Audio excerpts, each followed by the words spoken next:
A Prefeitura de Ribeirão Preto decretou estado de calamidade pública por conta da pandemia do novo coronavírus. A maior cidade da macro-região teve elevação no número de casos confirmados da Covid-19. Ao lado do secretário de Saúde, Sandro Scarpellini, o prefeito Duarte Nogueira atualizou os números da pandemia numa entrevista coletiva no Palácio Rio Branco. Até agora são 8 casos que testaram positivo para o novo coronavírus. Outros 162 casos aguardam confirmação. Acontece que esse número pode ser maior. Isso porque o chefe da pasta afirmou que, por recomendação do Ministério da Saúde, casos leves já não estão sendo mais testados. Os outros exames do médico são da rotina. Os pacientes que ficarem internados vão ser submetidos à coleta de material de secreção para fazer os exames. Em Ribeirão Preto, hoje, nós não temos nenhum laboratório credenciado. O Hospital das Clínicas está prestes a receber o credenciamento. O secretário de Saúde foi questionado se a cidade de Ribeirão Preto estaria preparada para atender casos em eventual surto da doença. Todos os hospitais, nós temos cerca de... sobre leitos, agora nós estamos abrindo muito leito que não é usado normalmente com CTI. Então, eu até preciso ver um balanço, mas pegar o Hospital das Clínicas, deve ter cerca de 100 leitos de CTI, somando as duas unidades, e todos os hospitais têm leitos de CTI. Respiradores é uma outra pergunta difícil, mas o Hospital das Clínicas tem pelo menos 250 respiradores. E no Ministério da Saúde, eles atualizaram lá, porque dias atrás falaram que tinha 140 respiradores, 140 respiradores tem só na unidade de emergência. Na mesma entrevista coletiva, o prefeito Duarte Nogueira também decretou estado de calamidade pública. Portanto, agora, as atividades não essenciais do município estarão suspensas até o dia 26 de abril. O comércio também ficará suspenso até o dia 7 de abril. Não devem funcionar shoppings, galerias, atividades em bares, casas noturnas, academias, clubes, museus e cinemas. Podem funcionar serviços de saúde, abastecimento, como postos de combustíveis, distribuidores de gás, pet shops, bancas de jornal e transportadoras. Também serviços que envolvem segurança privada, comunicação e indústrias, desde que atendam às medidas de higiene dos funcionários. O descumprimento destas medidas que a Prefeitura ora está estabelecendo, ela ensejará a aplicação de sanções legais cabíveis, seja no Código Penal, seja de multas, sanções pecuniárias, seja de advertências, tudo na dosimetria do que está nas leis, até, obviamente, a privação de liberdade, dependendo do tipo de ocorrência que eventualmente for descumprida. O prefeito de Ribeirão Preto afirmou que novas medidas devem ser apresentadas diante de uma possível mudança do quadro do avanço da pandemia do novo coronavírus. Torçando já comprou as estruturas climatizadas para fazer esses hospitais de campanha, insumos, ou seja, estamos elevando a nossa linha de capacidade terapêutica e atendimento epidemiológico. Rafael Aguiar para o Jornal da Clube. Diante de toda essa situação de pandemia, fica a pergunta: como enfrentar as consequências das medidas que estão sendo tomadas no momento? Para falar sobre esse assunto, nós convidamos o Paulo Sérgio Miranda Mendonça, especialista em marketing da FEA USP. Paulo, nós entramos na crise já pensando como reconstruir as nossas cidades e até o Brasil depois que ela passar. Essa é a verdadeira união que a economia precisa nesse momento. Boa tarde, obrigado por ter aceito nosso convite. Muito obrigado. Na verdade, todas as medidas que foram tomadas até agora são muito salutares, né? Mas são medidas que estão se restringindo muito ainda à área de saúde e sanitárias. Nós precisamos começar a discutir também, já que nós já estamos há uma semana e antes de ser decretado esse shutdown, fechamento total, nós já tínhamos aí os empreendimentos, comércios, profissionais liberais com uma restrição de renda muito alta. Então, nós temos que começar a pensar agora como nós podemos fazer com que as pessoas voltem a ter renda, né? Nós fecharmos escolas, empresas, universidades, e as pessoas que não têm como fazer o trabalho em casa, o home office, né? Quem não é colarinho branco, por exemplo, que pode fazer teletrabalho ou home office, como é que ele vai gerar renda? Como é que ele vai estabelecer aí uma renda para se manter durante o mês? Então, nós temos que começar a discutir essas ideias. Dá até receio de colocar isso no ar, porque essas ideias são muito censuradas, né? Eu tenho feito vários eventos em EAD, logicamente, né, virtuais, e recebo muita censura quando eu começo a colocar essas ideias que nós precisamos preparar agora esses empreendedores para voltarem a trabalhar, voltarem a ter renda, né? Como que nós podemos fazer isso sem colocar em risco os aspectos sanitários e de saúde? Eu acho que esse é o grande desafio nessa reconstrução das cidades. Se nós formos esperar 3 ou 4 meses, nós vamos ter grandes problemas sociais. Já se fala aí no mercado até de 40 milhões de desempregados, um aumento quase de 100%.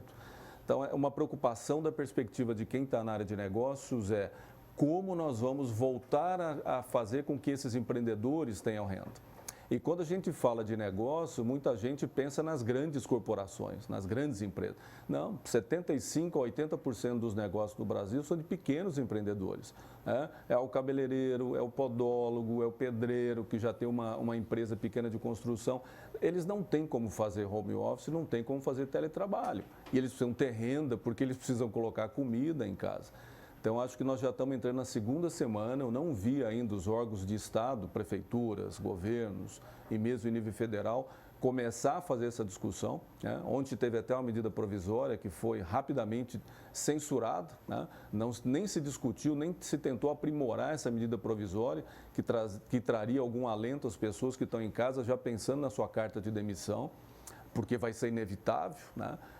As empresas precisam cortar custo e vão cortar custo de pessoal. Então, nós precisamos começar a discutir isso. Eu acho que seria um bom momento a Prefeitura vir até a sociedade e trazer também quais são as atitudes e quais são as ações que se pretende tomar com relação à renda e emprego em Ribeirão Preto. Paulo, diante de tudo que você falou até agora, é hora da cadeia produtiva, então, pensar em alternativas nesse momento? Exato.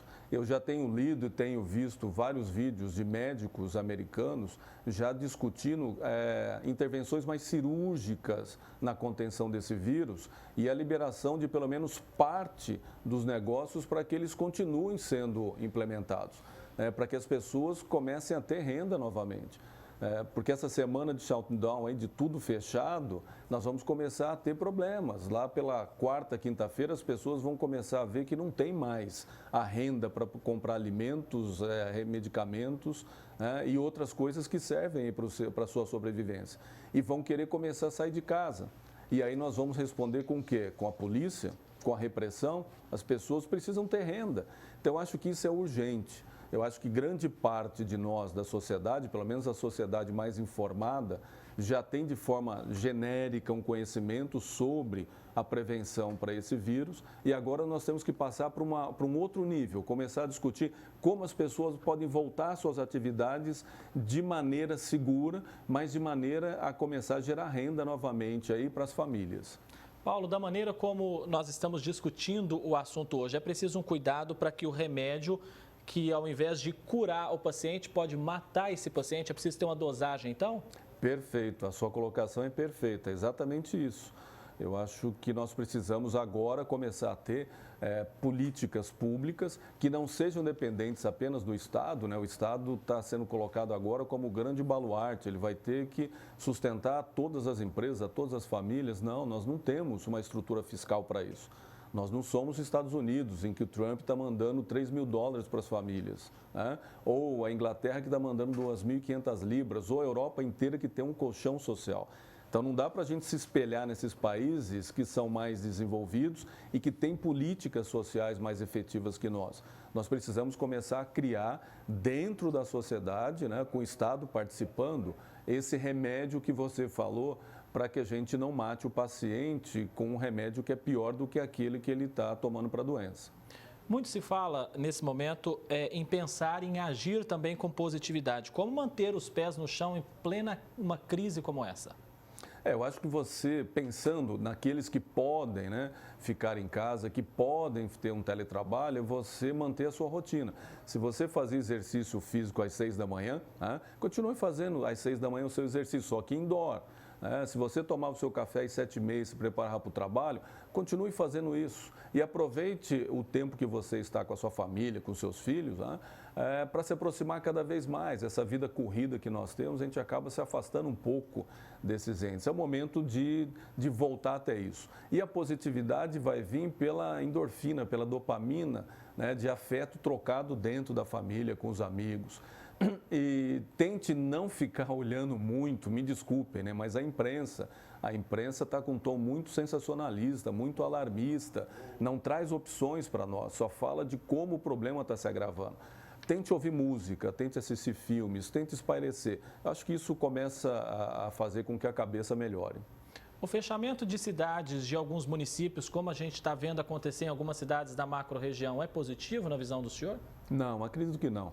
Eu tenho alguns clientes e tenho algumas pessoas que a gente se relaciona até pela minha profissão, que tiveram que fechar suas fábricas por pressão da sociedade. A prefeitura foi lá e fechou a entrada da cidade e começou a divulgar que quem continuava trabalhando era o Dragão da Maldade. As pessoas se revoltaram contra quem estava mantendo a renda na cidade. Então, acho que tem que ter muita calma, tem que ter aí soluções de política pública, porque para o prefeito é uma facilidade. Eu fecho e acabou, fiz meu papel. Não, seu papel é tentar resolver um problema complexo. E problema complexo não tem uma solução simples, como diriam os ingleses. A solução simples é fechar tudo, poxa vida, mas e aí? O resto do problema, como é que eu vou enfrentá-lo? Paulo Sérgio Miranda Mendonça, especialista em marketing da FEA USP. Paulo, muitíssimo obrigado pela sua presença aqui no Jornal da Clube. Eu que agradeço. Um abraço.